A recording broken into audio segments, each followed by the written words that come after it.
c'est mérité et que l'OM fait un deuxième très costaud dans ce championnat.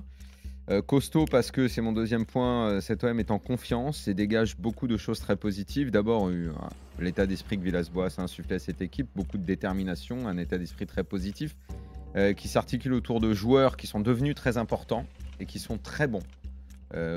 Payet, Rongier. Rongier est devenu absolument clé dans cette équipe. Morgan Sanson également. On est en train de parler là de joueurs qui sont dans le cœur du jeu et c'est là que se font les équipes. Tu peux rajouter le petit Camara dans le cœur du jeu qui commence à être.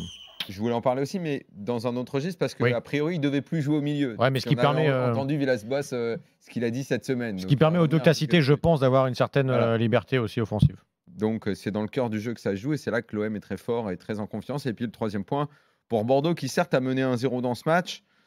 De façon un peu surprenante à mon sens. Et Bordeaux est à sa place là où il est, c'est-à-dire en bordure du top 5, parce que Bordeaux c'est malgré tout limité. Par rapport à un OM comme ça, il y a encore un petit peu de chemin. Pierre. Le deuxième point, Daniel, va être mon premier point, la confiance marseillaise. Un Marseille qui, en d'autres temps, aurait peut-être lâché après la première période. Et en fait, non, tout l'inverse. Marseille est revenu avec de très très bonnes intentions et beaucoup de caractère, ce qui leur a permis de logiquement l'emporter. Deuxième point, Villas-Boas. Alors pour le côté état d'esprit qu'il a su insuffler à cette équipe, je suis d'accord, Daniel. Et puis aussi aujourd'hui, plus précisément sur ce match-là, pour le choix tactique qu'il a fait. Et puis troisième Quel point. choix tactique ?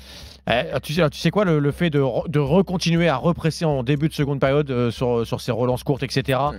Je pense que c'est une vraie consigne du coach. Ils le font tout le temps, mais je suis pas sûr que les joueurs aient eu l'idée de le refaire. On développera tout à l'heure, tout seul, de le refaire tout de suite en seconde période, parce qu'ils étaient, je pense, atteints psychologiquement après la première période. Et mon troisième point, c'est Bordeaux qui a fait. J'allais dire la moitié du boulot seulement ce soir, mais c'est un quart du boulot parce que c'est une vingtaine de minutes en première période qui sont intéressantes et après plus rien.